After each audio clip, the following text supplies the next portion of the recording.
MAGA patriot. She came out and she released a poll on her Twitter account, or her X page now, where she said, we're only going to vote on this once. And then she said, by the way, there's no voter fraud. We have to check IDs, and we're not going to have any of this. It's like, what? Making all these funny games about, about voter fraud, about the 2024 election, actually, is exactly what she was talking about. And I was like, wow, she really went there, huh? Like, she's really going all there, isn't she? And she's like, since then, she's like basically flat out endorsed Donald Trump. There was a video of Donald Trump and JD Vance getting into a golf cart, and she retweeted it, and she said, or reposted it now, and she said, these are the good guys, bro. Like, what's wrong with y'all? Why can't y'all understand? These are the good guys, bro. We gotta get the Christians free. And now she's over here standing up for all these, like, Christians. Like, it's pretty crazy. It's pretty intriguing. It's pretty amazing to watch, actually. The Christians in Nigeria, first of all, and of course, and so much that's going on over there, but not just the Christians in Nigeria. She's actually now talking about standing up for Christians across the entire world, across the entire globe. And she shared a couple of tweets back to back, where one said, the blood spilled out calls out to me, or something like that, and it must come to an end. And that's what she said. And it must come to an end. And she said, free all Christians everywhere now. And then, like, the tweet after that, she said, you have grieved the Holy Spirit, and you must set all Christians in the world free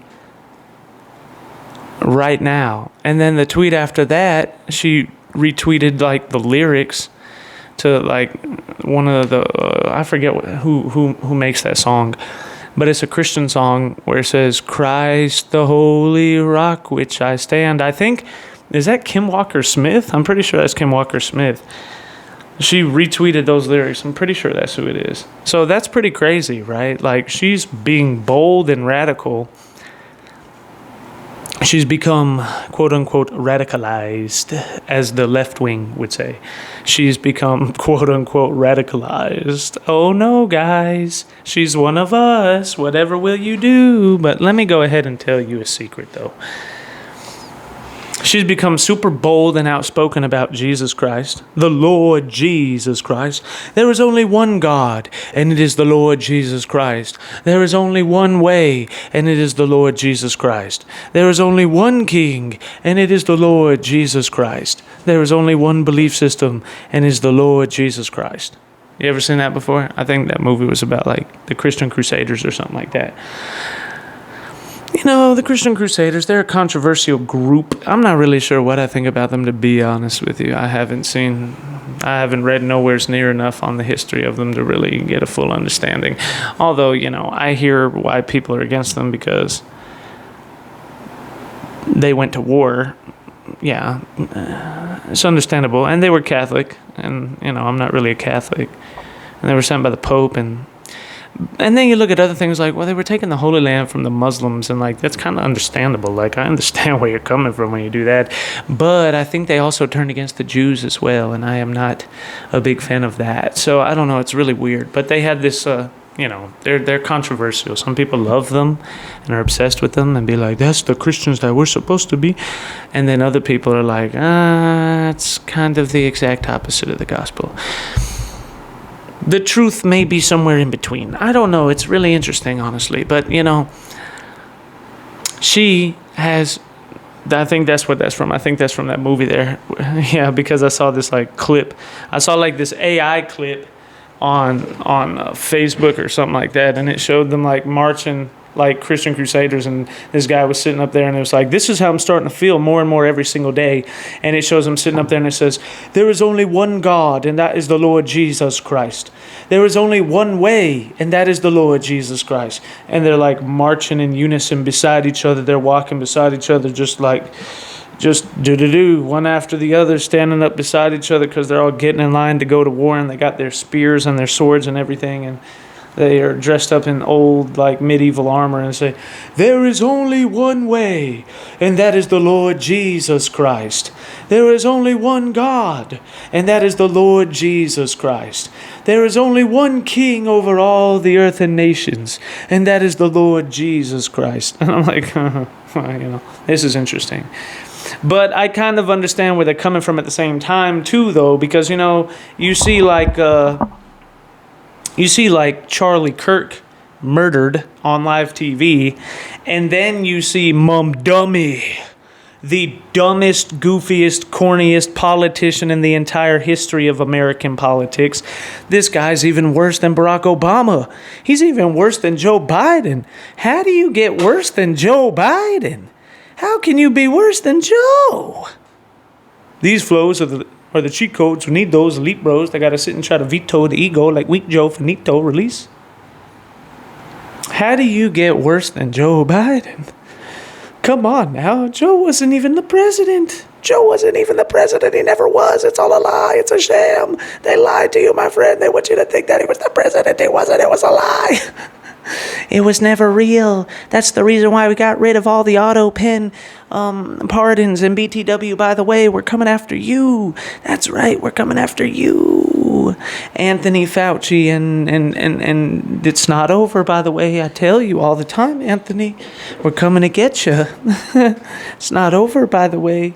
Yeah, I know you probably think, maybe you try to sleep at night really well, but I don't think maybe you're not sleeping so much anymore ever since you found out that stupid dummy, that stupid Biden, he auto-pinned my frickin' pardons, and now Donald Trump has an excuse to overturn the pardons, and now he's going to come for me, and he's going to come for all of us, and he's going to come for the January 6th commission, and he's going to come for all of us, and it's all because the stupid idiots didn't know how to tell him to use his actual frickin' pen when he decided that he was going to auto-pardon all of us.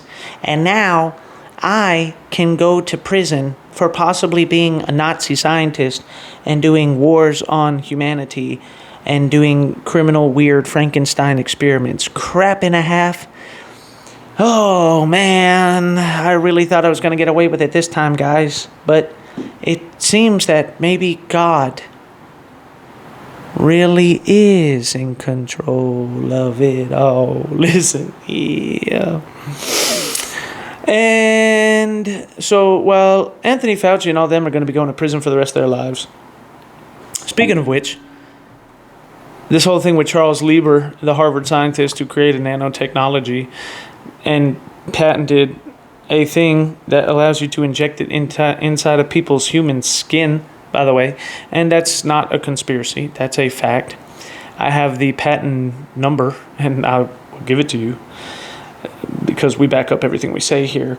And also, he patented it with a bunch of Chinese people, and they're all on the patent with him. And then he got arrested by the FBI for treason and taking $50,000 a month from the Chinese Communist Party, along with 2 Chinese nationals, and he's now convicted of that crime, by the way. And they were caught sneaking 20 vials from the United States of America to China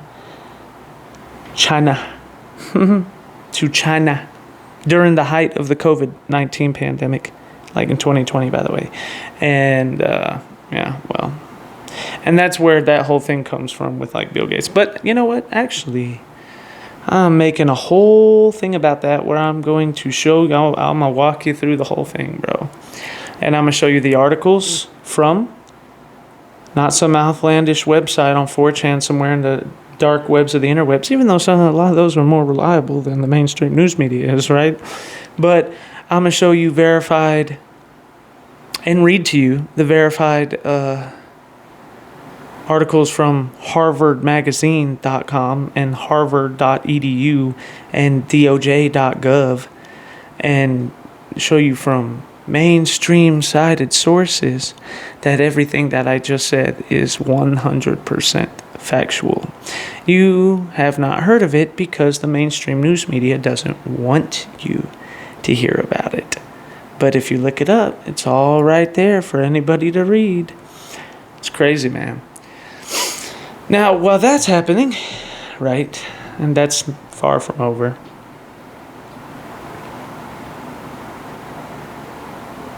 Nicki Minaj has jumped on the Trump train, and she's full-blown MAGA. And Mum Dummy, the biggest clown in the history of American politics, completely founded by the Muslim Brotherhood, without a shadow of a doubt. He's completely a Trojan horse, completely an enemy of the nation, completely a wolf in sheep's clothing. Shout out Bridget Gabriel. She is a beast, phenomenal. She has beautiful eyes too as well. Pretty beautiful eyes, gorgeous eyes. I don't know I've ever seen eyes more gorgeous than that. Some of the most gorgeous eyes I've ever seen in my life. And even more importantly than that, she's like almost like a prophet, really, to the United States of America about Islam and radical Islam. And really, before I even knew who she was, before I even knew about her, I was saying everything that she was saying. And, you know, we were saying everything she was saying because it's so obvious. When you sit there and you look at it and you study it and you look and you see what it is, and you look at the history of Islam and you just, come on. I mean, you just look at them. Just look at the Middle East, okay? You don't even really have to go that far, try that hard to find it.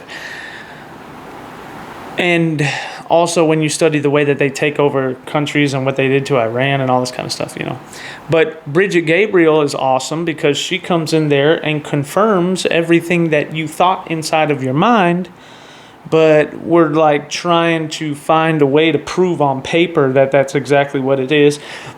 And then Bridget Gabriel comes in here, a complete gift to the United States of America, sent by God, I truly do believe. And I don't just believe, I know. And then shows everybody, oh yeah, here's what happened, guys.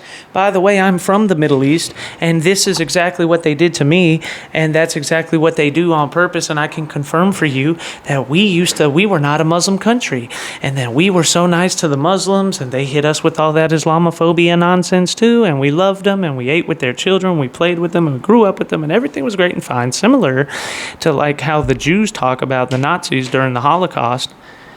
And then all of a sudden, while that was happening, as soon as they became the majority, all of a sudden they weren't so nice to us anymore, kind of like the Nazis did to the Jews in the Holocaust. And then they were mean to us, and then they started screaming for Sharia law in the streets, and then they started taking us and beating the crap out of us and killing us and murdering us and stoning us and these people we grew up with. And then they took over all of the entire country and turned it into a Muslim country, and me and my siblings and my parents were hiding from them underground, hoping they wouldn't murder us. And then, it wasn't any of the Muslim countries that came and saved us. It wasn't any of the Arabic countries that came and saved us.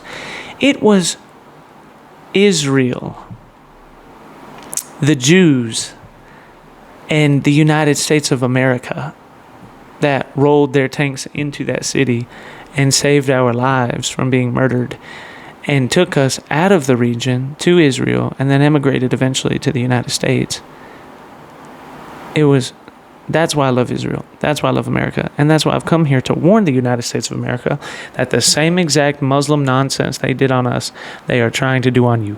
And that's who Bridget Gabriel is. If you do not know who that is, you need to know who that is, because that woman is speaking nothing but pure truth. And the entire country, the entire world needs to know what she is saying. And Mummy Dummy is one of those clowns. We've been infiltrated by the Muslim Brotherhood. That's already happened.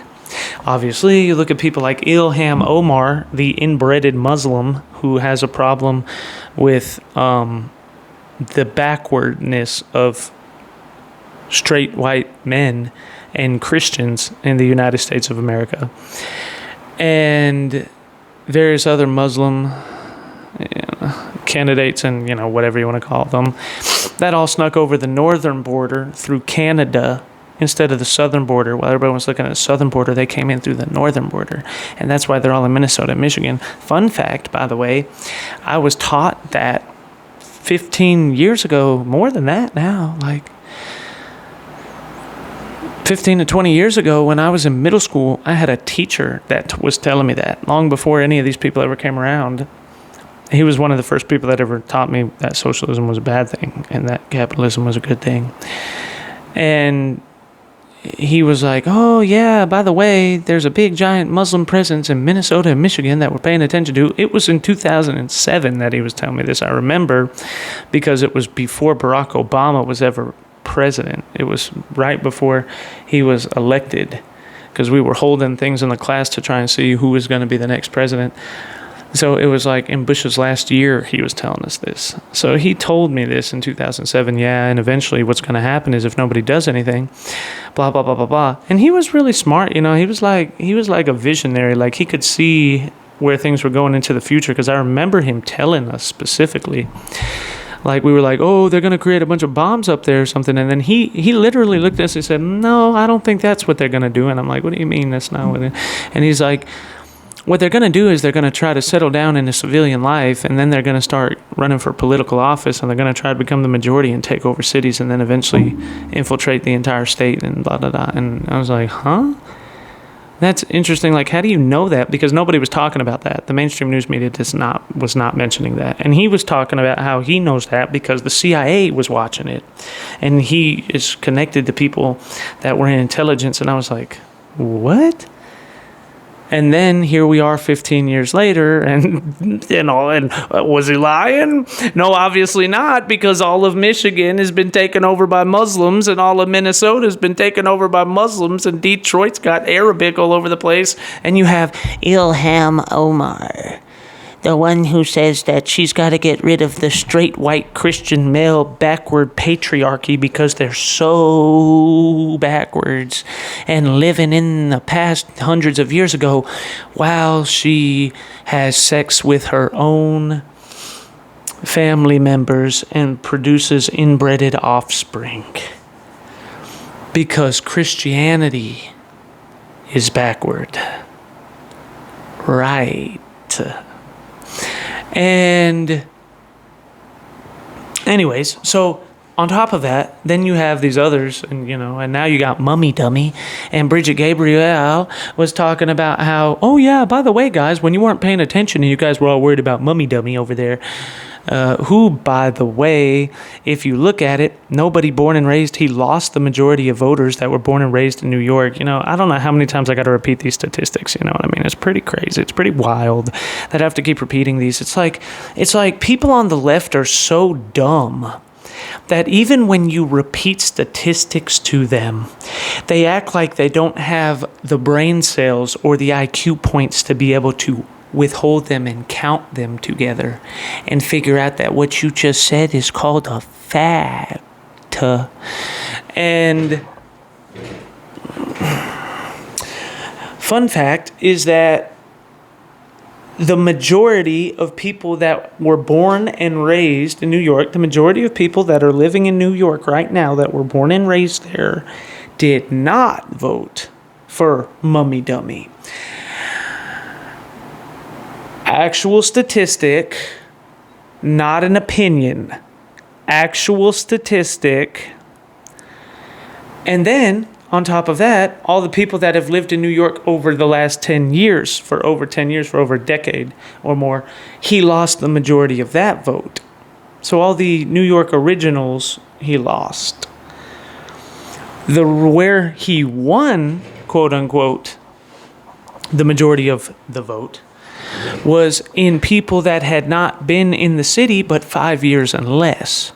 When you look at the voter logs for people who've been in New York for 5 or less years, also known as since 2020, also known as since the border has been opened, those people voted for Mummy Dummy 97%.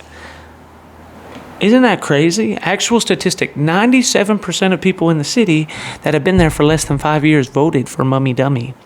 And between 5 to 10 years, 72% of them voted for Mummy Dummy. So basically, all the people that moved to New York City right after Donald Trump first announced his first election campaign because they wanted to get into a more blue state, and then all the people that came in over the border. That's who voted for Mummy Dummy.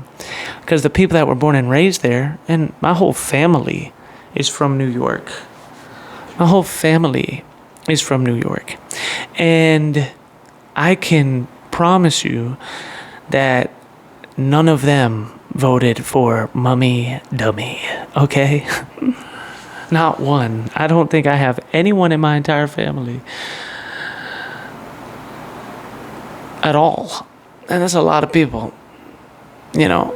Well, actually, I think there might be one. I think I got one long-reached cousin that I think he's a Democrat.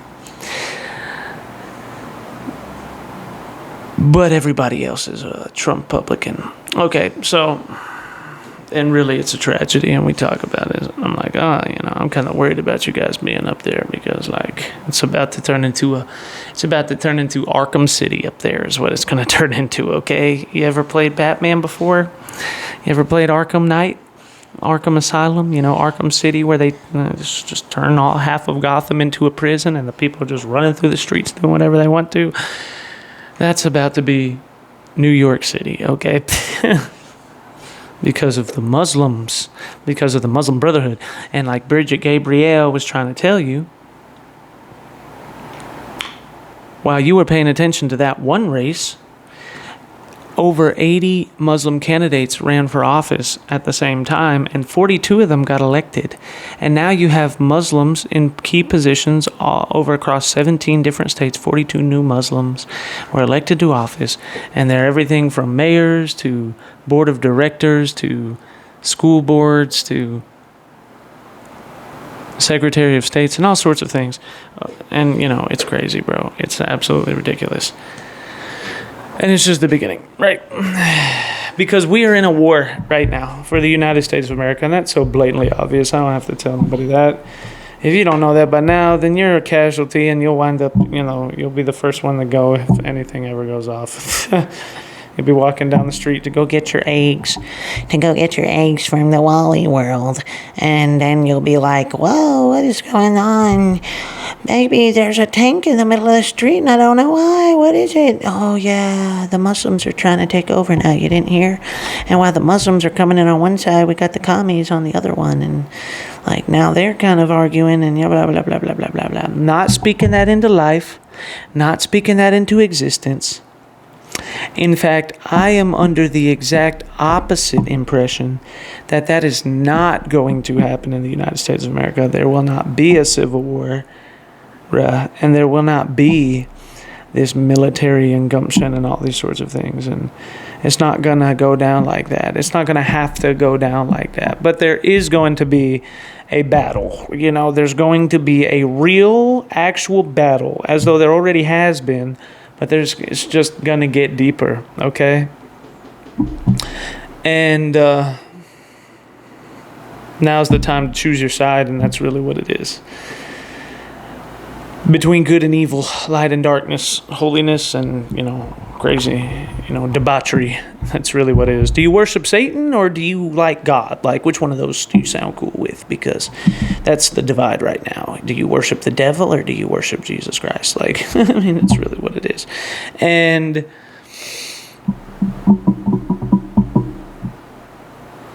yeah, that's what it is. Like, there's nothing else you could really say more than that on top of that, because it's what it is, really. And so that's where we are. And this year, and this is why people got to wake up.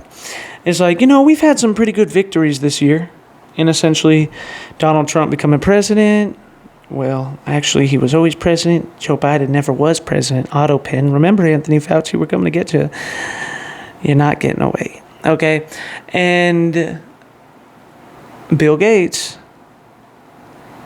the countdown's going, bro. You got like 2 years, And if you don't change it around by then, bro, like, you're gone, bro.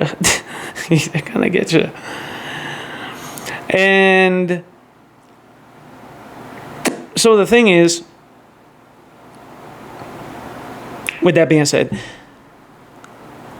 also major problems, right? Like Charlie Kirk being assassinated on live TV and Mummy Dummy taking over NYC, and the beautiful Ukrainian refugee that was slaughtered by a lunatic on a subway station. Lunatic or whatever, an animal, whatever you want to call him. And would not happen to me. I would have taken you out. But that's how that goes down, right? And that's what's going on in the United States of America right now. Nicki Minaj has seen the light, or people, finally, Nicki, you've seen the light. Yay! Yeah. I've been with Nicki Minaj since day one, broski. I've always liked Nicki Minaj. I've always been a fan of Nicki Minaj. I never not liked Nicki Minaj. I never disliked Nicki Minaj. I've been with Wayne and Nikki and Young Money from the very beginning, bro. I can make your bed rock. I can make your bed rock, girl. I can make your bed rock. I can make your bed rock. She like going in. I like chilling with friends. She said I'm caged in. I think her conscience is. You know? All of that, yeah. She watching that Oxygen. I'm watching ESPN. Yeah, all of that right there, bro. Like, I grew up listening to Weezy and Young Money and Drake and Nicki Minaj, and you know, yes, we all know and see what's happened to Drake now. Okay, we're all very well aware of what's happened to Drake now. Okay, you know, we were all there. I was actually down in Miami when that was going on, and the people, it was crazy, bro. It was like a slaughterhouse, man. It was mad. The people were just riding through the streets. You could not get away from the song. Not like us. You could not get away from it. Like, I would just be walking down in South Beach, like going from the beach to like a restaurant or store, and then go back to the beach, and everybody, like every other car, like every 15th car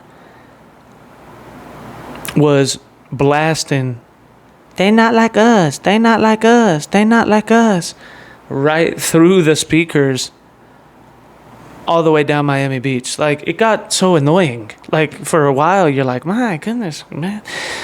God, bro, you don't know how to play another song? Like, come on, we get it, bro. Like,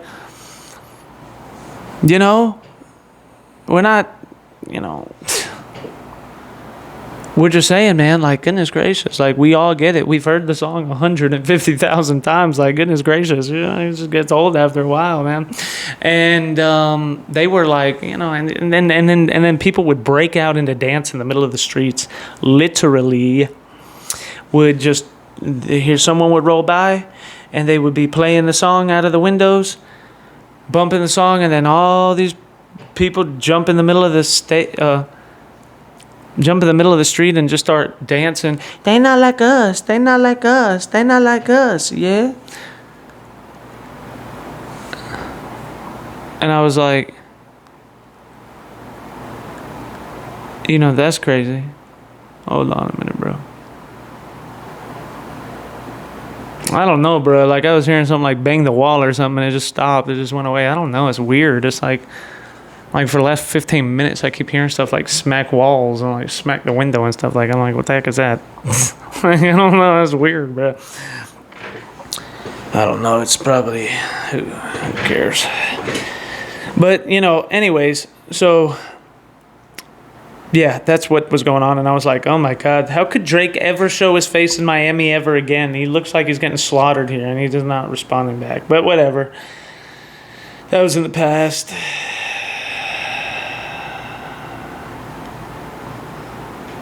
I don't really care either way, honestly.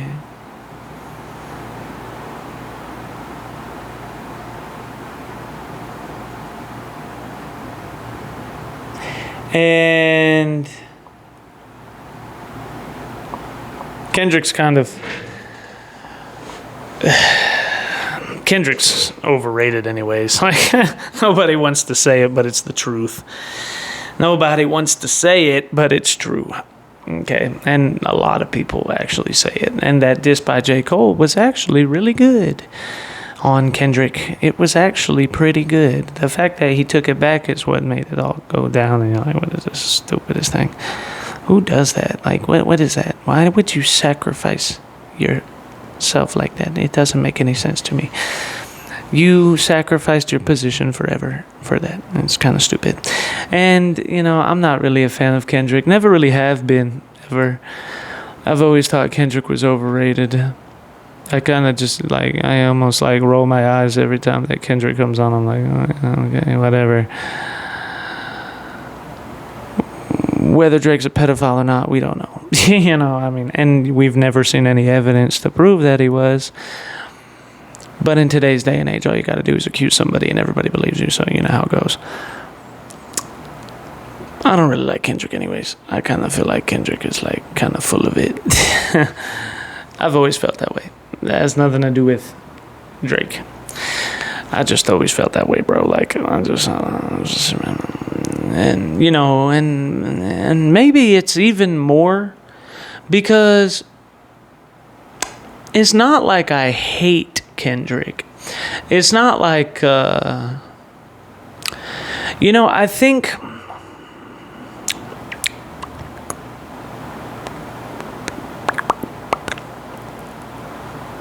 how do I say this? I'm trying to think. I think maybe it's more Kendrick's core fan base that pisses me off more than it is the artist himself. You know what I mean? I think maybe it's his core fan base that pisses me off because they act like Kendrick can't do anything wrong. It's so annoying. You know what I mean? It's like, and I agree with that. When Drake said in that one diss where he said, Kendrick just opened his mouth, somebody go get him a Grammy right now. Okay, I feel that, bro. Really, that's honestly what it is, bro. Kendrick could literally spit over a mic, right? He could literally, and I think I heard someone say it. Did someone say that? He could grab a mic and just go over it for 15 minutes. And his fan base will, oh my God, no one's ever seen this level of artistry before in the history of the world. He's the undisputed. He's not even a human being. He came down from somewhere else and taught us all blah, blah, blah, blah. You know what I mean? It's just no. He's just a dude, bro. He's just a guy. Come on now. This is just a little crazy. I don't know. It's weird. I don't know about it. Always been a Wayne fan, though. Absolutely. I grew up listening to Wayne, who actually is not a human being. I am not a human being. Pop all the balloons and spit in the punch. See a foot in the trunk. I don't know why they keep playing. They better replan. I'm giving them the blues. Bobby Blue Blaine. Call it b-ball. Ballin' with my bloods. Call it b-ball. And y'all's a bunch of squares. Yeah, I know. Just stop it. I'm running this 100-yard game. Swag on infinity. I'm killing them. See the white flag from the enemy. This is crazy, bro. And so I've been with Young Money and the entire evolution of it since day one. And Nikki, and I just keep coming off the top as bestest, right? You know what I mean? Because people are like, oh, you know what I mean? I've always liked all of Young Money. And then Wayne was always my favorite rapper. After I saw the story about him being and if you're a real fan, you already knew that he shot himself in the chest when he was like 12 years old with that revolver. And then when I heard the story where they were trying to talk to him about Black Lives Matter, and he was like, oh, I don't care about none of that. I'm not going to talk about any of that. You distance yourself from it? Nah, I don't know about all that, bro. And he said that all the cops that jumped over his body to get the drugs and everything, they were darker than him, but the cop that stopped and saved his life was as white as snow. And he took him to the hospital. He didn't give him to the ambulance. He took him to the hospital and waited until they said he was going to be okay. And ever since then, he has never been able to see race again. I agree with him. That makes sense to me. I mean, I feel the same way, really, because, similar type of things like that. Maybe not as, I don't know, maybe not as severe as like your life being on the line, but but it's still kind of the same thing, really. It's, the people that were there for you in life, they weren't always people that were the same color as you. I mean, I kind of feel like it's asinine to ever think or feel or believe that that's even a possibility, bro. Like, that doesn't even make sense. And that just told me that there was no such thing as racism anymore. That's what that told me, right? When he went on, what was he on? It was on ESPN or something with Skip Bayless, and they were trying to get him. Do you apologize for what you said, Wayne? Do you want to recant that and say it a different way? And then he looked, oh, no, absolutely not. No, I meant exactly what I said.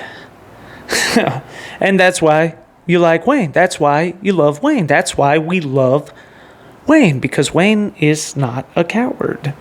And Wayne is going to say what he really thinks, and he doesn't care what anybody has to say about it. He's not going to apologize for it. He's not going to go back on it. He's going to say what he means, and that's just the way that it goes. And you can't help but to respect somebody like that, right? And I didn't know that he felt that way about like racism until later on, after that interview, when I was already an adult. And then I was like, well, you know what? This doesn't really surprise me though, bro, because Wayne was my favorite rapper. And the reason why Wayne was my favorite rapper is because I felt the words that he said, right? Weezy F Baby was a philosopher who just so happened to expand upon his philosophies to human beings through the art form of rap, right? And as a result of that, when you hear those core philosophies, you're like, well, that's me. That's how I feel. I speak the truth, but I guess that's a foreign language to y'all, and I call it like I see it. Have my glasses on, but most of y'all don't get the picture unless the flash is on. Satisfied with nothing, you don't know the half of it. Young money, cash money, and some of us lovers, most of y'all haters, but I put up a wall and they just wallpaper. So love and hate me. I stay hate free. They say we learn from mistakes, but that's why they mistake me. That same exact thing, exactly that. I stay hate free, exactly that. And the same with like President Carter and all the deep philosophical songs of Weezy F Baby, the songs that all the Wayne haters don't really know about, and that's really kind of the reason why they hate on him so much, because they just think that he's some kind of idiot just saying a bunch of nonsense out of his mouth, right? And so when he had that take on that didn't really surprise me, because that sounds like, if you're true to your lyrics, love or hate me, I stay hate free.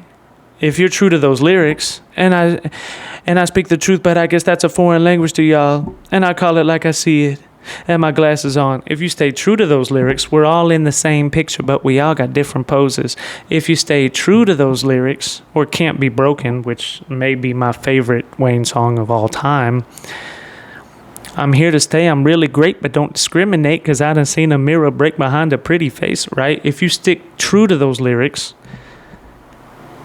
then of course you would have that take, that exact same take that Lil Wayne had on the entire race issue, which is the exact same take that I have on the entire race issue. And always have ever since as far back as I can remember, being like a 3-year-old or a 2-year-old or a 1-year-old, or even maybe before I was born. I just kind of always felt that way. It was just something that was normal to me. It was kind of weird to think that anybody felt differently than that. And then, you know, the world actually almost wants you to become a racist. It's kind of weird. It's really strange, actually, honestly. They actually almost push you to become a racist. Like, they want you to become a racist. Like, literally. When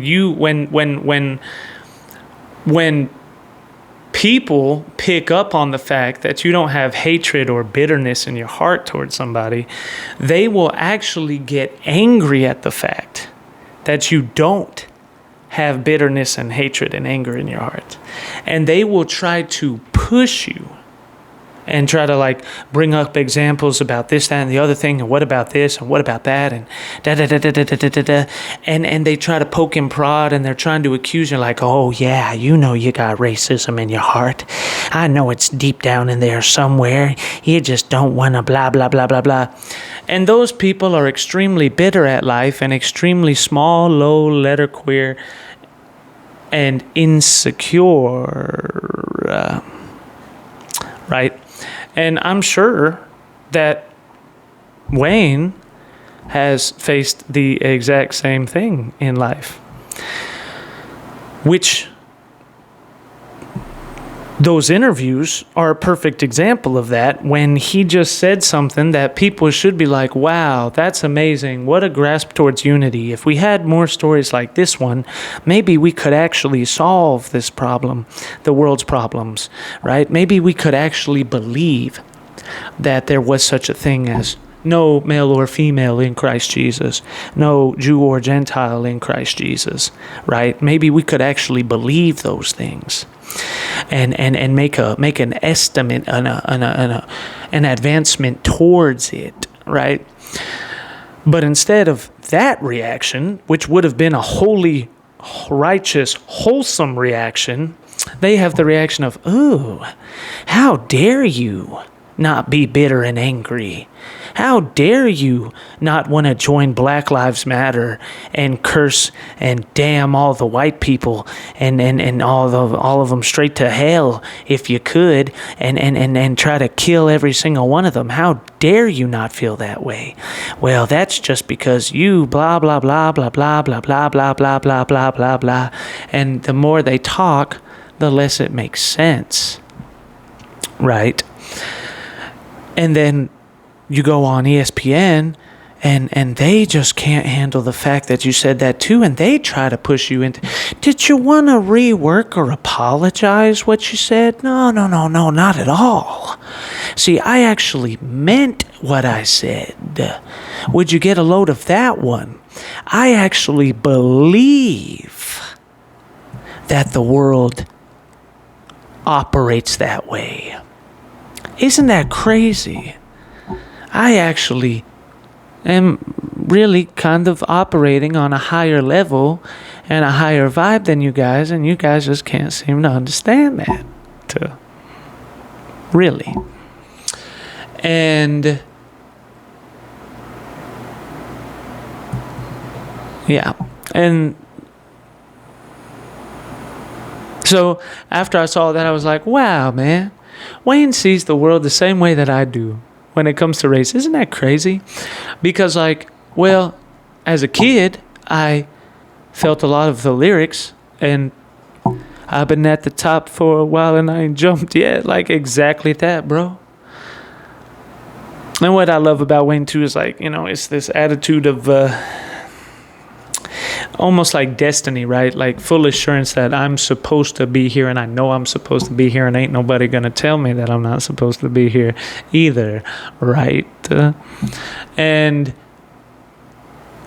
so you feel all that, and then I get older and I hear all that, and I'm like, man, no wonder. It's kind of ironic that Wayne was my favorite rapper growing up, but then again, actually, when you really look into it, it's kind of not, because it would make sense that birds of a feather flock together, and those people who feel those things and feel that way feel those things and feel that way on a macro as well as a micro level, right? So it makes a lot of sense, really. And with that being said, so Wayne was always had his head screwed on straight, right? And Nicki Minaj, I kind of always felt that she was more of a head screwed on straight type of person too, because I remember when she came out and talked about the vaccines, and she said, I don't even really support those vaccines, you know what I mean?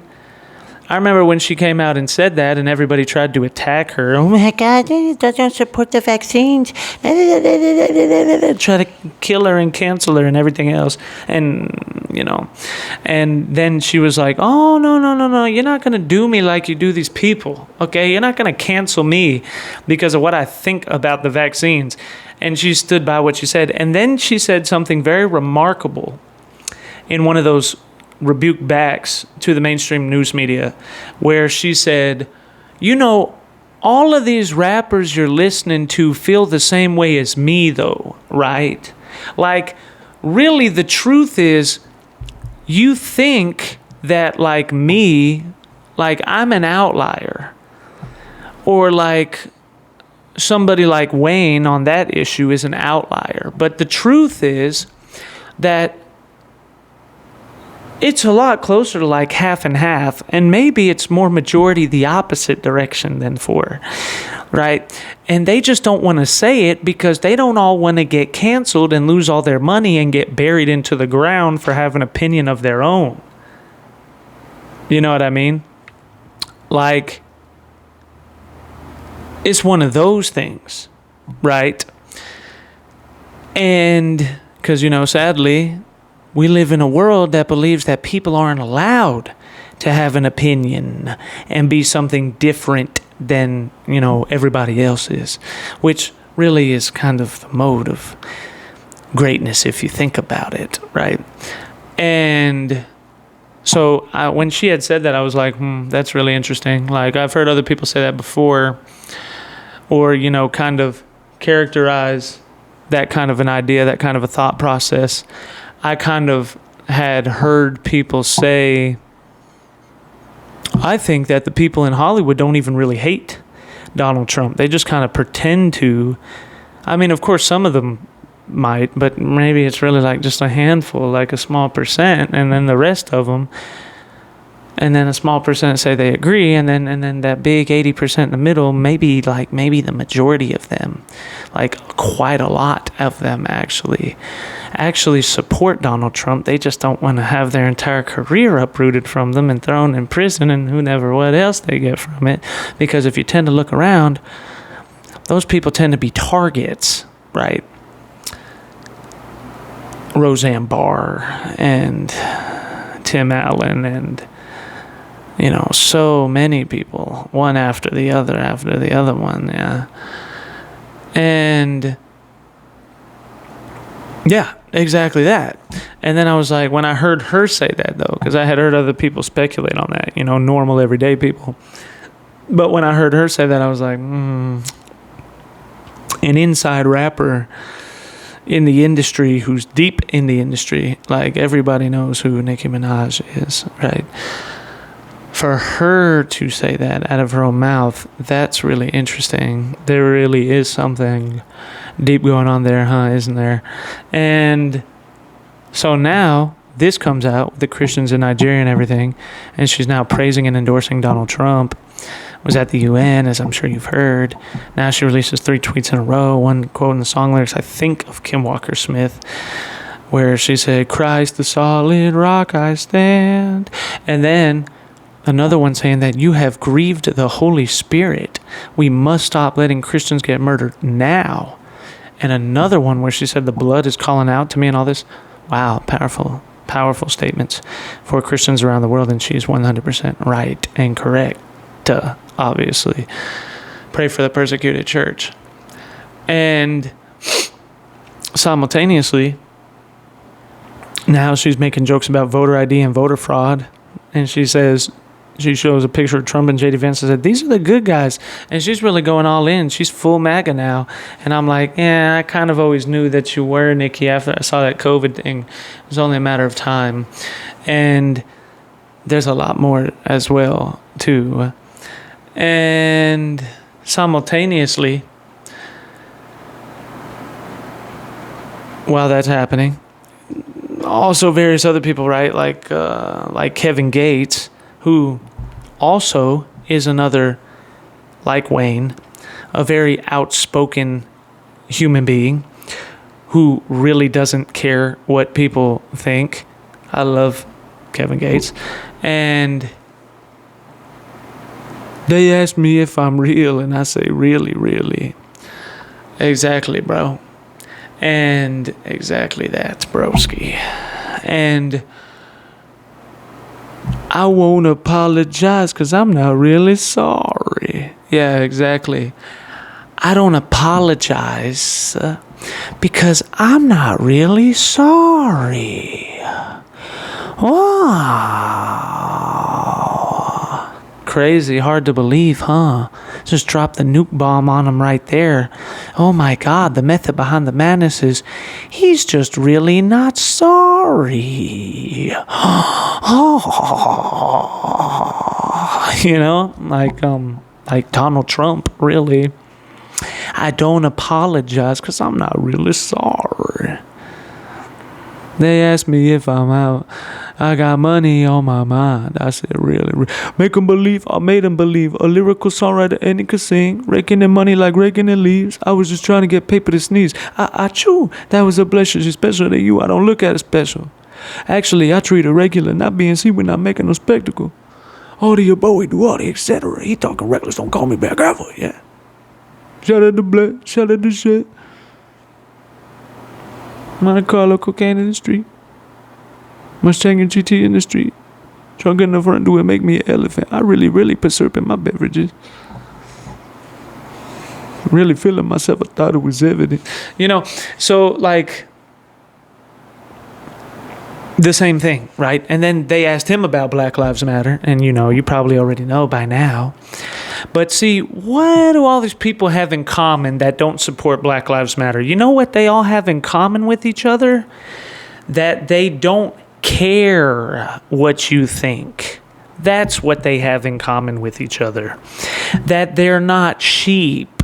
That they're not cowardly. That they don't parrot off other people's opinions instead of saying what they believe.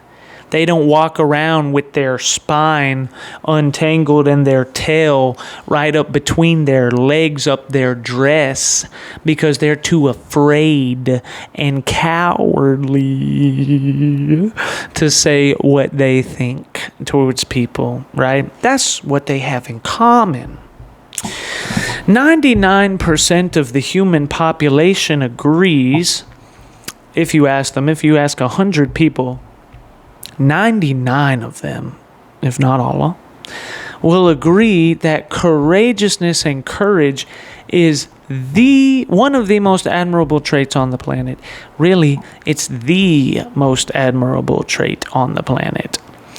But yet, even though 99% of people agree with this and they understand this and they know it to be the truth and a fact, still when you put them in a situation where it's time to be courageous, shut up their mouth and be courageous, 99% of them hold their tongue in their mouth and will not say what they really think. And they back down and they're kind of cowardly, right? Donald Trump doesn't have that problem. That's why we love Donald Trump. Wayne and Kevin Gates, they don't have that problem. That's why we love them. Elon Musk does not have that problem. That's why we love him. You notice there seems to be a trend here. There's some kind of trend emerging here. People like... There's only two types of people in this world. And that's real and fake. And that's exactly right, broski. So then he said that he didn't like Black Lives Matter because there shouldn't be no Black Lives Matter. It should be, it is blackpeoplemeet.com, Black Entertainment Television. It should just be all people. Everybodymeet.com, everybody television. And I said, if they said that, then I agree with that. Yeah, exactly. That's exactly right what it is. Broski, if they say that, then I agree with that. Crazy. And that's why I was a fan of Candace Owens. When Candace Owens rise, once again, does not care what anybody thinks. And now, this whole thing's going on. And I was with Charlie Kirk from day one. And so it does not surprise me that Nikki feels that way. Or Wayne. And there's many others as well. And also, speaking of hip-hop and the rap industry, you have Diddy. Oh, yeah, Diddy Dirty Money. Oh, yeah, Puff Daddy. Oh, yeah, Diddy. He didn't just say what I think he did D? Beautiful play on words, yeah. And all these things that came out about Diddy, and it's so stupid. Like, it's so fake, bro. Listen, it's so fake. Like, when I would meet random people in the store, or I would meet random people doing whatever, and then someone mentions Diddy or something like that, and then these people go, oh yeah, and I was surprised to find out about that. I didn't even think that was like a thing, bro. Like, I didn't even think that was real, or like I thought that they were just framing him for doing it. And in my head, in my eyes, when I hear them say that, I'm like, oh my God, like, I'm talking to an idiot right now. Like, there's no way they really believe that, or they don't know anything about hip hop and the history of hip hop. Like, those are really the only two options. Either one, they are lying through their teeth because they're trying to make it look like, oh yeah, I never thought he did it. I think they're just going after Diddy because he's black. And they're lying through their teeth because they're a bunch of people pleasers and they're doormats and they don't say what they really think. And they're playing a part. Or two, you don't know the history of hip hop, because if you know the history of hip hop, look, bro, I have always thought that Diddy was a bad guy. There has never been a time in my life where I did not think that Diddy was a bad guy. You do not come out of the whole mess that happened in the 90s smelling like a rose on the other side of that if you are not dirty, right? If you are not a con and a crook, you don't come out of that like that, okay? When everybody around you, when the whole thing is falling to pieces, right? The whole thing's falling to pieces, and people are dying left and right, and Tupac gets murdered and Biggie gets murdered, and interestingly enough, they were murdered within 6 months of each other. Interestingly enough, that's how young I am. I was born the year that they were shot. Isn't that crazy? 96. And actually, I was born in between, directly in the middle of both of them being shot, right? They were shot 6 months apart, and I was 3 after and 3 before. And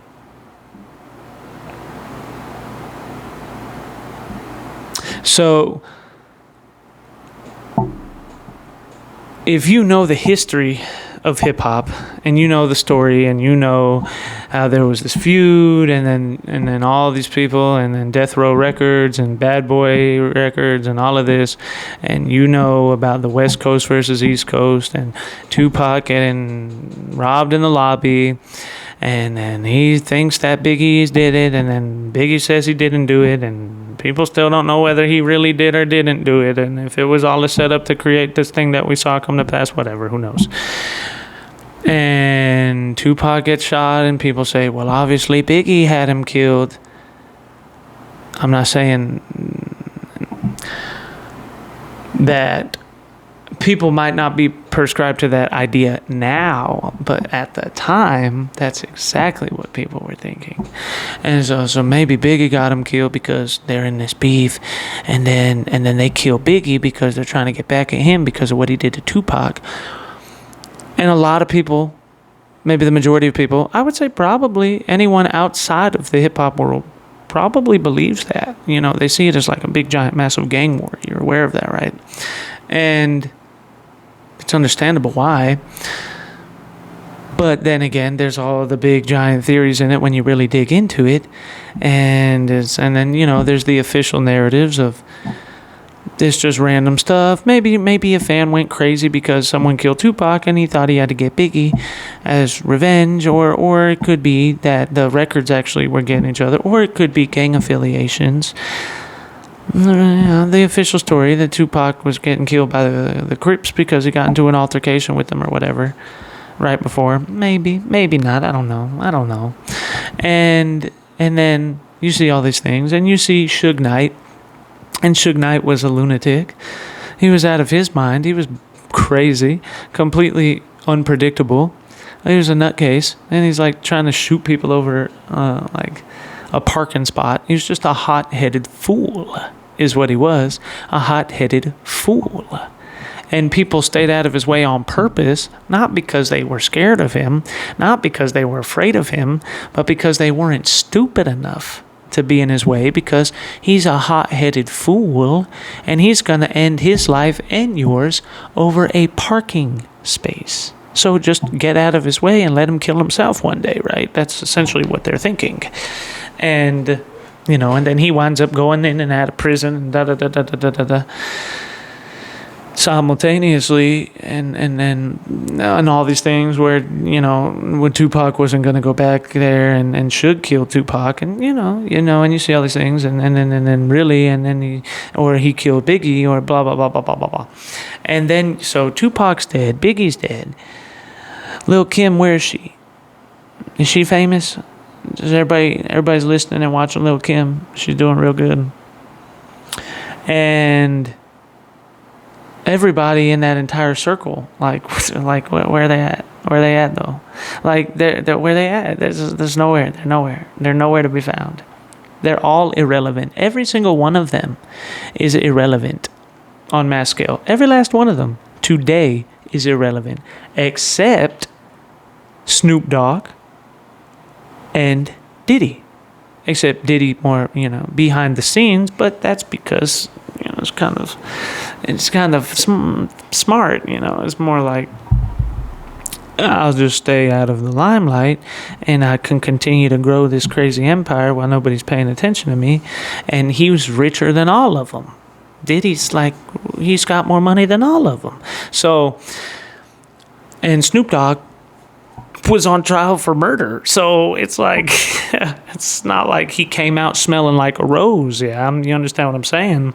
Like, he got out of it, right? He made it to the other side but it's not like there wasn't a time where he was possibly going to prison for murder, right?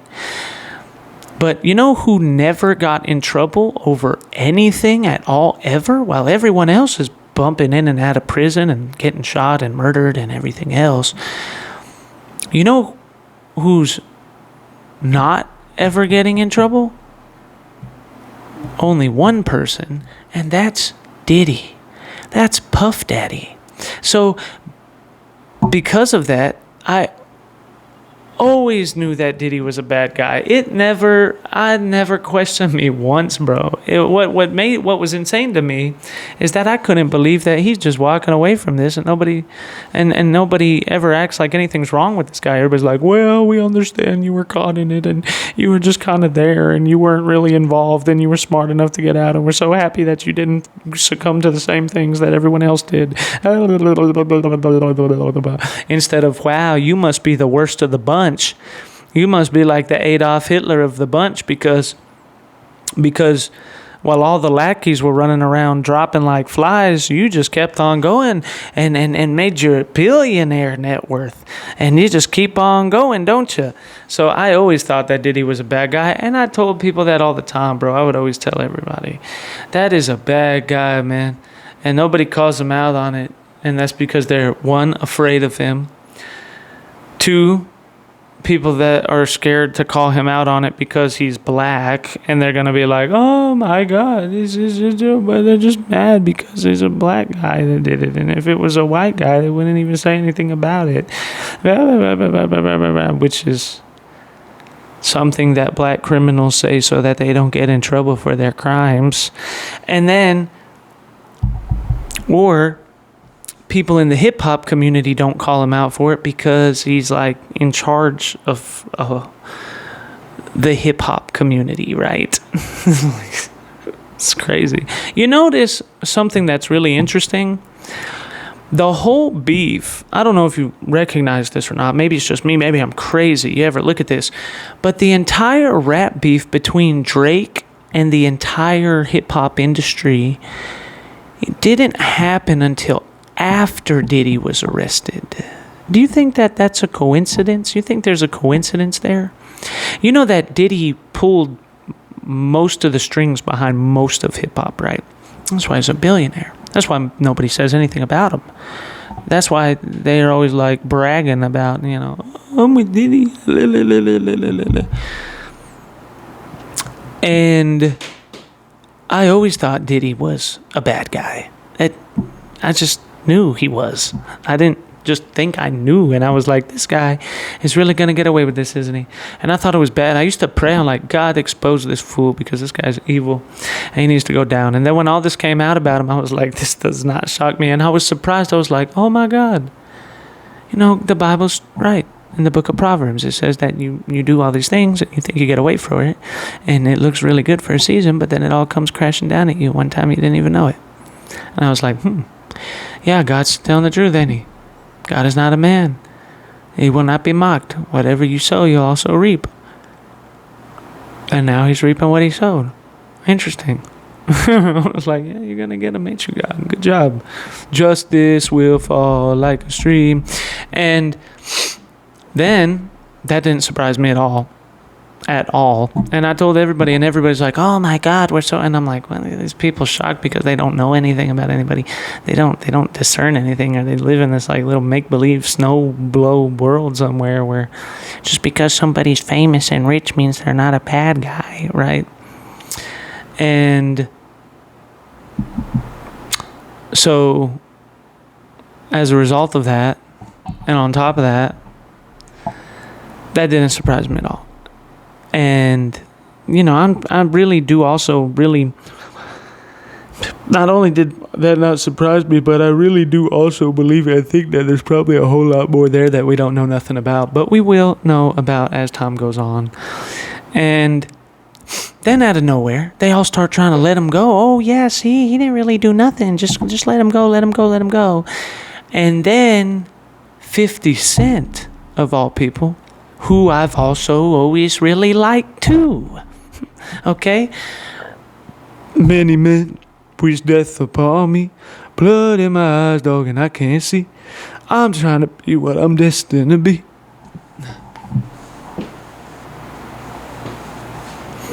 Feds didn't know much when Pac got shot.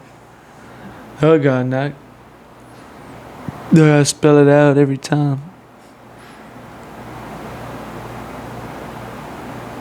Now I know that I'm here for a real reason. Because he got hit like I got hit, but he ain't breathing. That's exactly right, broski. Now I know that I'm here for a real reason because he got hit like I got hit, but he ain't effing breathing. Exactly that, bro. And that's true. 50 Cent is here for a reason. And me as well. And Donald Trump, who came out playing that song like the gangster that he is, bro. Of course, because Trump is a gangster. Trump is a G. Trump is an OG. Okay? Trump is Don. He's called Don for a reason. He's the Don. Don Corleone, bro. I swear the top hat isn't lonely, bro. Everybody acting like they know me, bro. And I'm the Don. And so I've always loved 50 as well because I like 50 because 50 reminds me of me. Yeah, in the sense that he just really doesn't care what anybody thinks. And it goes right back to that thing. Just don't really care what anybody thinks. You know, because I feel that. Because I've always thought to myself, you know, because people be like, well, you know, you can play that part or not care what people think or be this way up until a certain level. And then when you get to this one person, you got to be like, whoa, that's that one guy that nobody messes with. I better not deal with them. No, that's bull. Okay, that's BS. There is no one guy, I better not deal with them. That's like cowardly at best. Like, that's just so weak. And 50 was never like that. It's just never like that, bro. That's why I like him so much. It's like, it doesn't matter who it is. I'll go after any of them, all of them. And that's why I feel that, bro. And now he makes that docuseries about Diddy. And I'm like, of course he did. Of course he would, right? Because that's just what he does, right? That's who he is, right? He doesn't care that all of a sudden he's innocent again and everybody's supposed to like him. He's like, no. We're going to get him while he's down. Like, we're not going to sit here and let him walk away and pretend everything's okay. Like, no. Boom, docuseries. Boom, here it is again. Boom, I got some unreleased footage. Would you want to see it? I put it on YouTube for free. Boom. And I respect that. I respect that a lot, actually. 50 Cent, Curtis Jackson. I respect that a lot. Always have. I like 50. And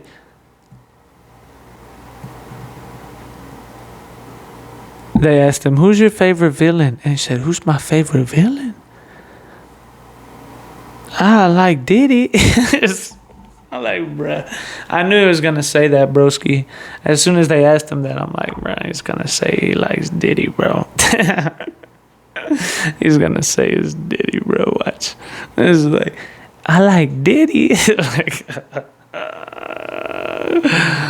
Oh, my goodness. The ultimate troll. It is all up in your face about it. Bold about it. All up in your face. And so now that's happening. So all of this is happening in the hip-hop community. All these things are going crazy inside the hip-hop community simultaneously. But you know what? Like I was saying, and I haven't seen that series on Netflix yet, but I want to watch it, though. Even though there's probably nothing in there that I'd be surprised about, honestly, because I've already been saying this for a long time.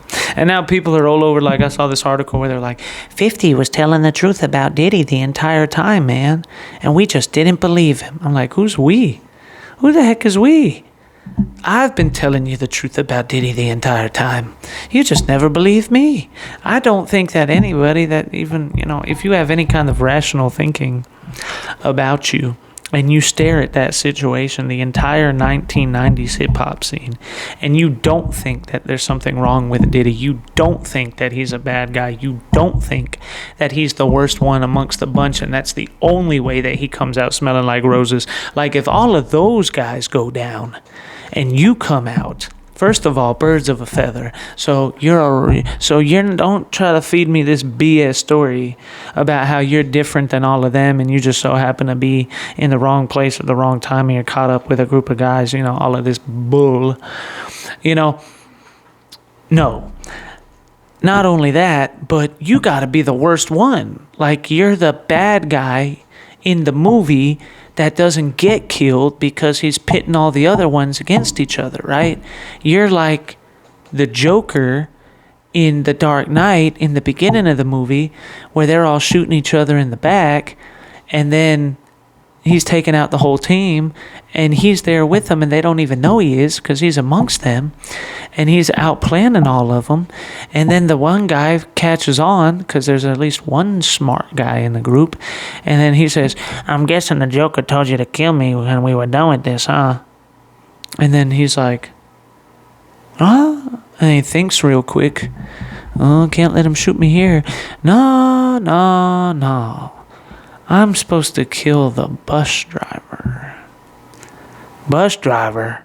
What bus driver? Breaks through the thing and kills him with the bus. And then Joker goes back to doing what he's doing. Still don't know it's Joker yet. And then this guy comes out of the bus and is like, "Hey," he doesn't even know people are getting shot because he wasn't told to kill nobody. Joker just walked out of the way and let him get hit because he knew the bus was coming at that exact moment. Make it look like an accident, yeah. And then, when that guy gets out of the thing, "Hey, where'd all the other guys?" Brrr, he just pulls out his gun, brrr, kills him.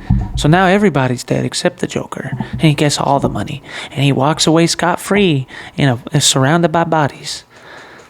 And then the guy's like, "Yeah, you think you're so smart, don't you? The guy that did this to you and them is just going to do the same to you." And then that's when the Joker walks up to him, tilted head, walks up on them, and puts the gas grenade in his mouth, and then looks at him and takes off the mask and says, "Reveal, bada boom, baby." I think whatever doesn't kill you simply makes you stranger, right?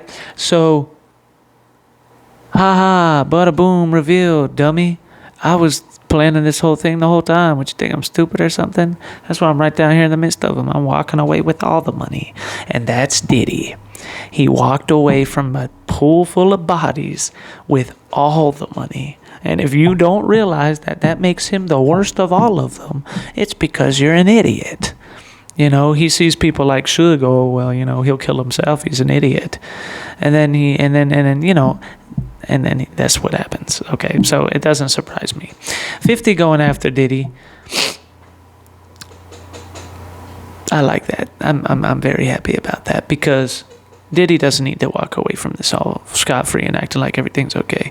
He's a horrible human being. Okay, he needs to be dealt with. Okay, and he's always been. And everybody's just too scared to do it. But now, maybe not. And on top of that, that brings us back to Drake.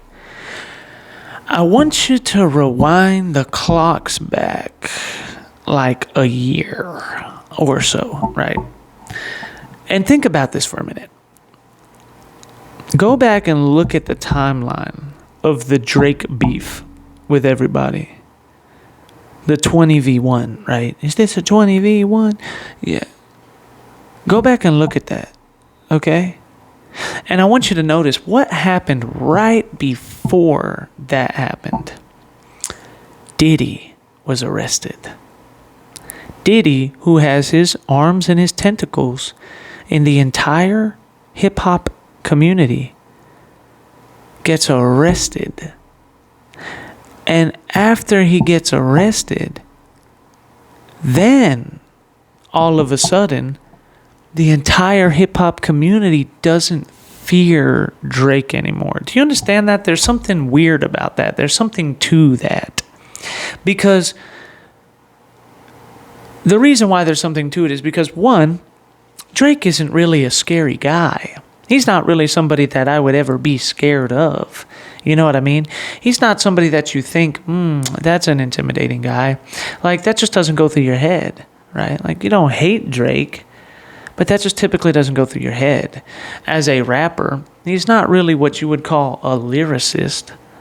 Totally, right? The accusations of ghostwriters and all that, you get all that. And you could hate Drake for your reasons or like him for your reasons, whatever it is. I don't know. I don't care. It's not about that. It's about You respect back to back. Is that a world tour or your girl's tour? I know that you gotta be a thug for it. This ain't what she meant when she told you to open up more. Trigger fingers turn to Twitter fingers. Okay, so you respect that. And there's a piece to Drake you like. And then, but he's not somebody that you see as like a killer, you know what I mean? Not somebody you would feel like is an aggressive guy. He's not an aggressor. He's not somebody that's going to go after you typically, unless you go after him first, right? And, well, we'll be seen with these ones over here, and I'll be seen with them. Yeah. And no friends in the industry, ain't no kin to me effect, okay? And anyways, so why would the entire industry wait to go after Drake? Not just that, but why do they all gang up on him like at one time, at once? Well, Drake was at the top of the wagon and da-da-da-da-da-da-da-da-da-da. Yeah, we understand all that. Okay, we get that. But if you rewind it back, the timing is very suspicious, to say the least. When Diddy's around, everything's fine. Nobody's got a problem with Drake. They're all cool with Drake. No one's saying anything bad about Drake. Everything's fine. Just another day in the hip-hop world like it always was, is, and always has been, and always will be. Everything's Gucci. But then, the minute Diddy gets arrested, that sends earthquakes and shockwaves through the hip-hop community, because everybody learns and realizes really quick that nobody is untouchable. Nobody is vanquishable. And as a result of that, for some reason, that makes them all say, now's the time to get Drake. So what I'm saying is, behind the scenes, there might be some sort of political games at play where Drake and Diddy had some kind of interwoven thing going on there. And when Diddy got hit like that, it released some of the fear of retribution if you decided to attack Drake. And then they saw that as an opportunity, and they all had a problem with Drake for a very long time, obviously, or at least it appears that way, right? I mean, that's what they say out of their own mouths, that they had this problem with Drake for quite a long time. And, you know, even people that surprise you, like Future, it doesn't surprise me that The Weeknd had a problem with Drake. That doesn't surprise me at all. I could understand why The Weeknd would have a problem with Drake. XO TWOD, I've been listening to The Weeknd since Trilogy, and I know the entire story of how Abel Tesfaye, nobody knew who he was, and he uploads the 3 songs and you can't see his face. And I was in his top 0.1% of Spotify listeners actually one year. I think that was 2024 or something like that. And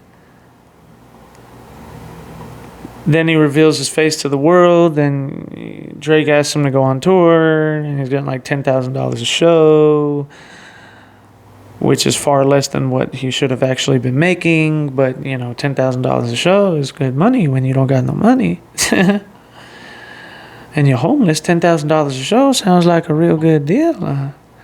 And then Drake basically coerces him into giving half of his album away, and he basically wrote half of Drake's album. In like Marvin's Room, he wrote that song. That's why in that song, The Weeknd's not even in that song. And there's a lyric in there that Drake sings that says, "Cups of that XO." And I'm like, that's, if you needed any more proof that song belonged to The Weeknd, Drake literally says, "Cups of that XO." Like, why are you mentioning XO, "Cups of that XO," which is a line in other songs by The Weeknd, right? Why are you mentioning The Weeknd's brand name, XO? XO. Why are you even mentioning that if he's not in the song? Like, it's so stupid, you know? And then people would try to make the argument, well, it's because of OVOXO. Yeah, well, that's not true because there's no OVOXO going on here because The Weeknd's not in the song. If The Weeknd was in the song, it would make more sense, right? But he's not in the song. It doesn't make any sense. It's like it feels more like Drake got that whole entire uncut song from The Weeknd and then draked it up a little bit. So instead of sounding more like The Weeknd typically does, where I'm in control and I am the one that's leading you around like a dog on a leash or a fish with a hook in their mouth, Drake draked it up and simplified it and was more like, you're the one that's leading me with the hook in my mouth and I can't get over you. So, you know, he changed, obviously, most likely changed the production and a whole lot of other things to make it sound more Drakey and not Weekendy. But yet it seems like he forgot that he forgot to take one whole line out of the whole song. Cups of that XO. It's crazy, bro. So I could see why The Weeknd would hate Drake. I always saw that, and I was waiting for that to happen, right? You listen to other songs by The Weeknd, it was only a matter of time before that happened. I take half a Xan, but I still stay awake, right? I mean, that's a diss. That's a sneak diss. I could never be the one to hide one. That's a sneak diss. So you knew it was going to happen. I could understand that. And I could understand a few other people as well. But then you found out the whole industry hates this guy.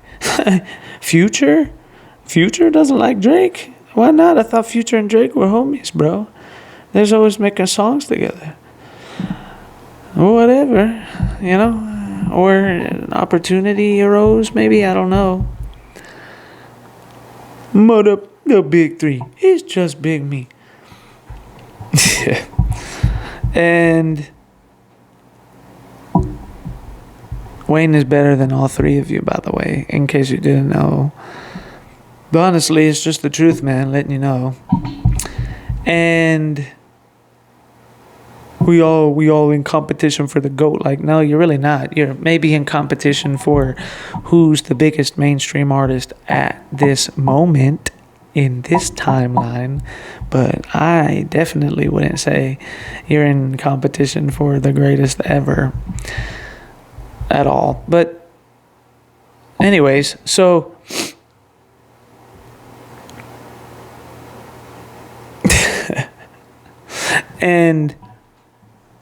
but I didn't understand why all these people hated Drake. And then they all ganged up on him. Metro Boomin, go make some beats, Metro. Go make some beats, Metro. Man, shut up and go make some beats. What do you even do? You're not even a rapper. Go make some beats, Metro. And, you know, various things.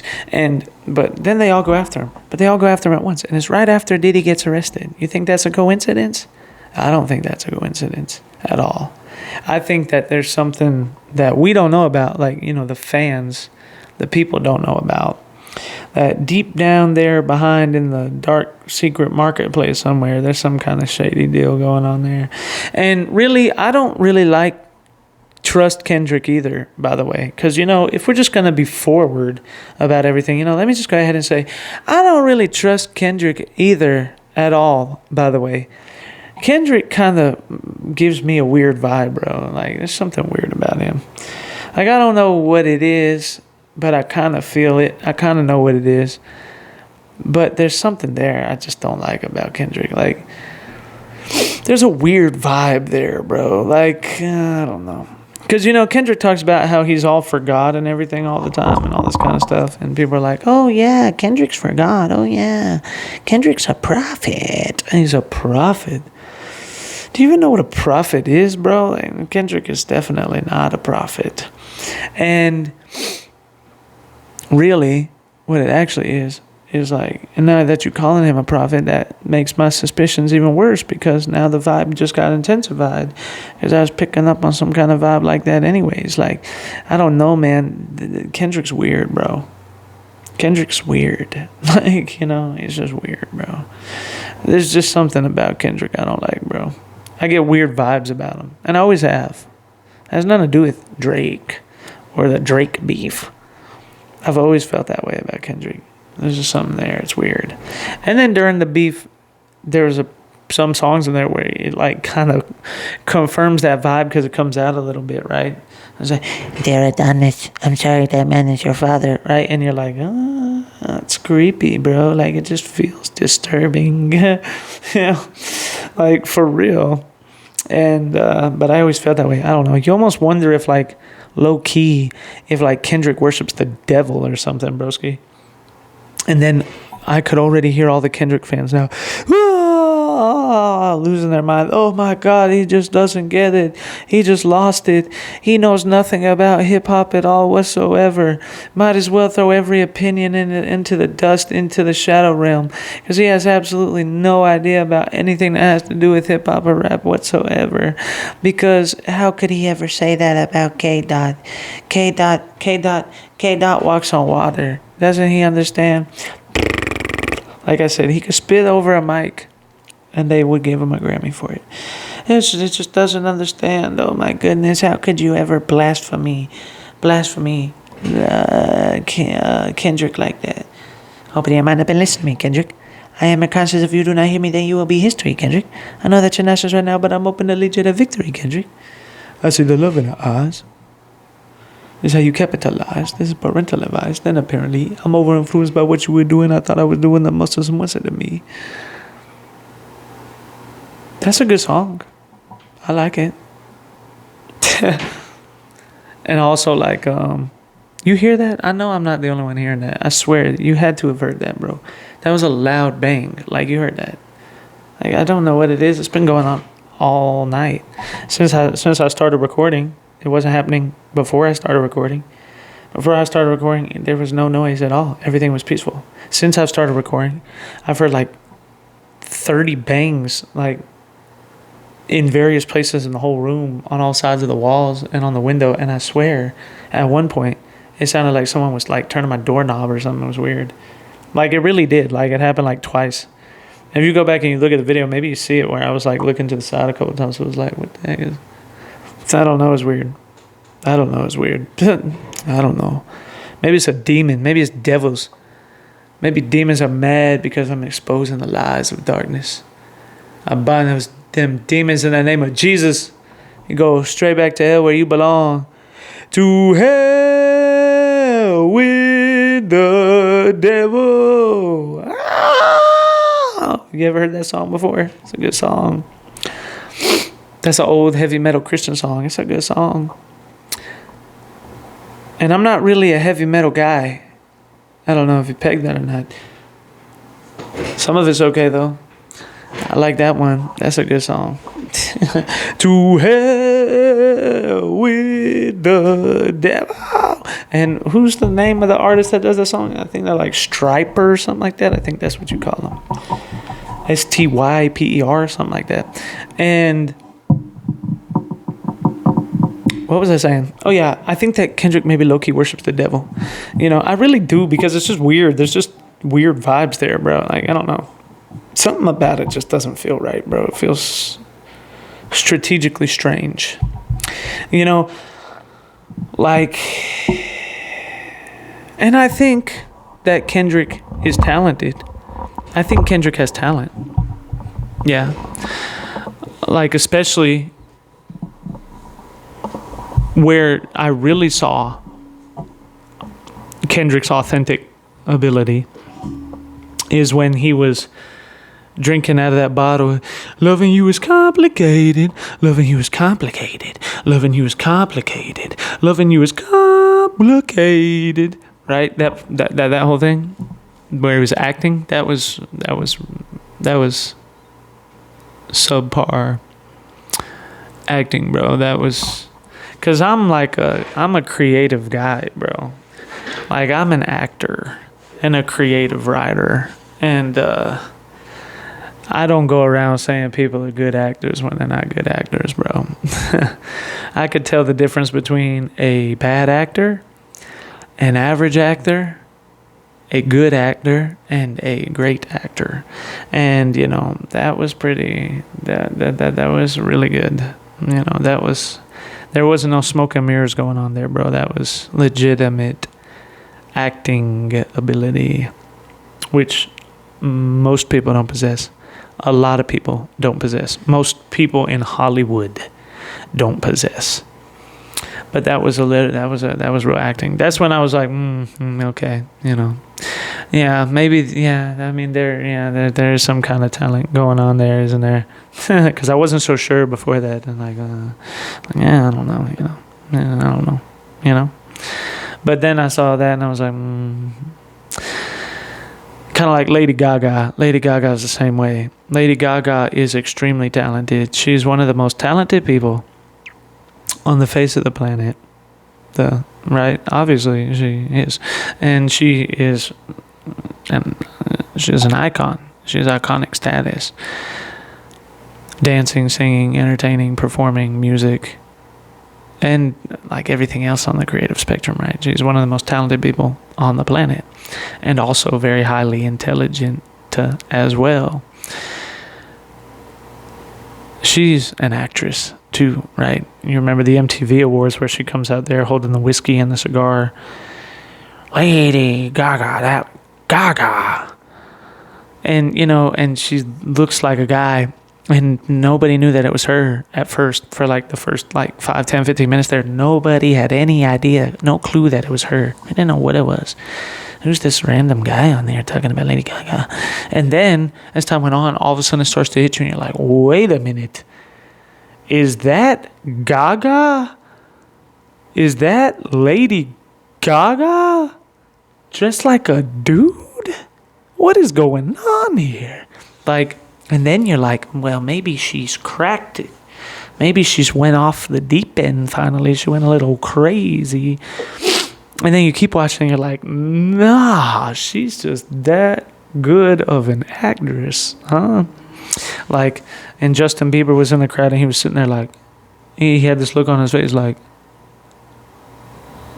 he was scared, bro. He was worried. He was looking around he was worried, bro. He was legitimately scared for his life or something. I think that she's went off the deep end. You could read his mind. I think that she went off the deep end and she went crazy, guys. And nobody in here knows what to do, and we're all just kind of sitting here, and we're not sure about how to handle the situation. And she's gonna wind up killing someone and killing all of us. Maybe she's got a bomb or a gun or something. We have no idea because security hasn't run on stage and stopped her. What are we doing? I might die.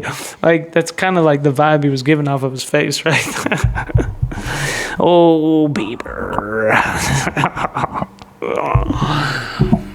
And then they caught her off camera once when she was talking to the people next to her in the row, and they were looking, they had the camera and they were shining it around, and then they put it on her, and she was having a normal conversation. She didn't know it was on her, and she's just laughing and acting all normal and acting like Lady Gaga, just sitting there chilling. And then out of the corner of her eye, you see while she's talking to them, she looks over, and you see her eyes make contact with that camera, and all of a sudden, instantaneously, snapshot, right back into it. She's like right back into the part, looking around and smoking the cigar, right back into it, all pissed off and everything. And you're like, okay, now that's a beautiful actress. That's a talented, that's a great actress. That is beautiful. That is gorgeous levels of talent. That's gifted is what that is. Love to see it. And, that music video reminds me of that too. But that doesn't mean that they're not satanic, right? Because I think Lady Gaga's a little satanic. I think Lady Gaga's demonic, as talented as she is. I think everybody kind of doesn't get surprised if you say that Gaga is satanic or demonic. People are just kind of like, well, I mean, yeah, duh. earbud keeps falling out, bro. I told you I broke my headphones. I gotta buy some new ones. But everybody's like, nah, duh. We know that Gaga is demonic. And, you know, she does some really weird stuff like throwing up on people on purpose and all sorts of crazy stuff. Or letting someone throw up on her. Like, that is disgusting, man. I could never do that. That's a witchcraft ritual, actually. And Kendrick, I think, is the same way, bro. I think he secretly worships the devil, bro. And nobody's going to convince me different. I'm pretty sure that he secretly worships the devil, bro. And they were like, why do you feel that way, bro? Is it because... No, it's because you're an idiot, not me. I know more about that world than any of you. Most likely. I know more about that world of darkness and the world of light than any of you, and I know how real that world is, and I know exactly what those people think, look, talk, and act like, and I can feel things. I can feel and pick up on vibes, bro, and the vibe I get off him is just weird. It feels like a satanic vibe, bro. And Lucy. Hey, my name's Lucy. You can live at the mall. You know what I mean? And they're like, oh, well, you don't understand that that's just the proof that he's not demonic because he was showing this song to show you the temptations that people go through so that they don't become the demonic and blah, blah, blah, blah, blah. No. Or that's the song that Luciferians and Satanists actually make because the devil told them to make it, or whoever owns the record label that worships the devil told them to make it, and then they use it as a front so that you say things like, well, he was making that on purpose so that he was trying to show us not to pick the devil. You know what I mean? Like, that's really what it kind of is, bro. There's always a weird vibe there because anytime Kendrick talks about God, there's always this weird vibe that comes from behind it too, in another direction where you're like, that doesn't feel like a spot on, bro. It feels like there's some kind of dark, hidden motivation and intent behind what he says. Like he's trying to craft some kind of way of thinking. Or the spirit behind him is trying to craft some kind of projected image of what it wants you to perceive about Kendrick Lamar and his music. And then people start calling him a prophet, and I'm like, oh yeah, well, that's just another red flag, bro, because maybe that's the vibe, you know. And people always trying to like it, and people literally calling him a divine being, and they worship at his feet because they've never seen, you know. That's weird. It's like some cult level stuff, right? So I don't know. But anyways, all that to say that him going after Drake like that is really interesting, right? It's really interesting, broski. And going after him at the same exact time that everybody else does too. I find that really interesting. I'm just taking these out, bro, because they're starting to hurt my ears. That's why I need to buy some new headphones. I need to buy some overhead headphones, broski, because like now that I can't hear myself in the mic, it's like it just feels kind of weird. It feels kind of strange, but you know, but whatever. That's how I feel about it, and how I feel about Kendrick and all that. I kind of feel like he's satanic or demonic or something. I don't know how we got off into a tangent talking about Kendrick and The Weeknd and all over this hip-hop stuff. Well, yeah, I do. It's because of Nicki Minaj supporting Donald Trump. And I think Wayne supports Donald Trump too, whether or not he ever said that out loud. And I think that 50 Cent does too and always has. But he doesn't want to destroy his career getting canceled, so he just does that thing where he's like, oh, well, I don't know, blah, blah, blah, you know. And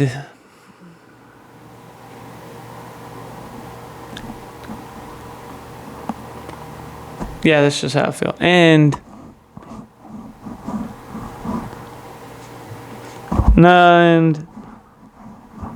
well, that's just how I feel, you know. Birds of a feather fly together. And I was like, Oh, thank God that Nicki Minaj has finally just jumped the wagon and came over here where she should be, which is the MAGA crew.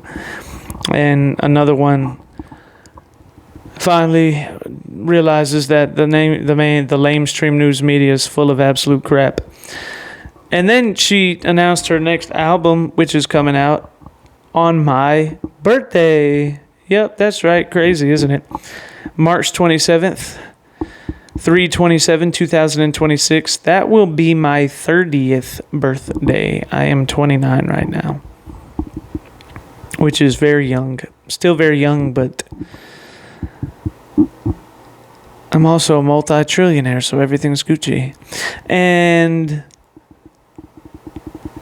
then I saw that, I'm like, oh my goodness. So it's so weird because she frames up with Trump and goes to attack the Nigerian Christians, to defend the Nigerian Christians.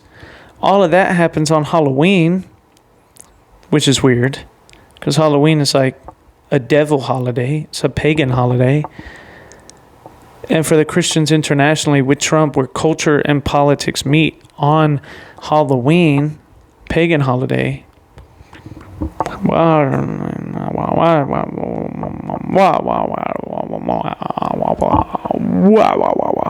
That's interesting.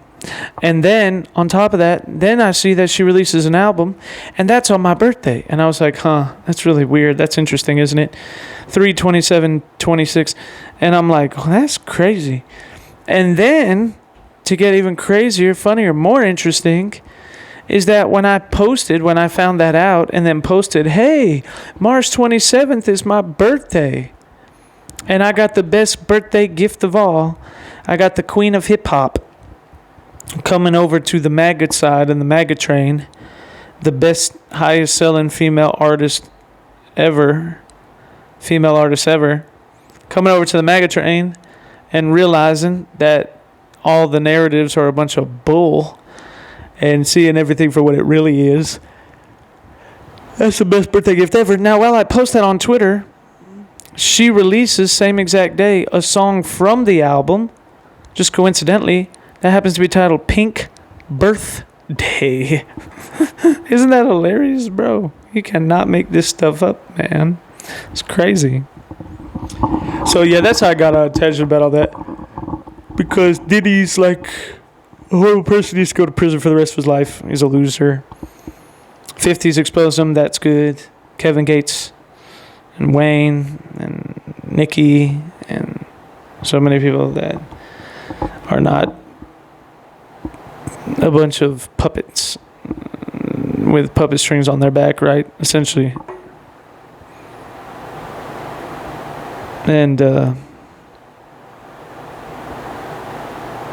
tried to do that. But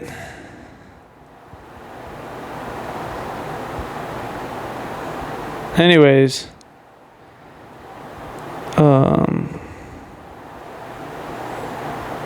so that's crazy. Simultaneously, while all of that is going on,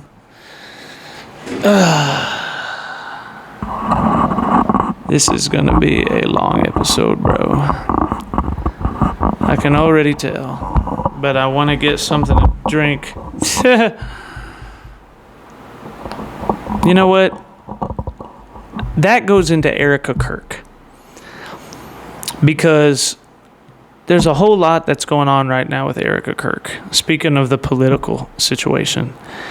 And we need to talk about what's going on with Erica Kirk. But I think I'll end that right there. Or maybe I'll splice it or something. I'll end it and then I'll restart it and we'll continue because I want something to drink, bro. So, yeah. I guess we'll be back right after this. Or if we're not, then it's a new episode. But I think maybe we probably splice them together or something like that. But I'll be right back.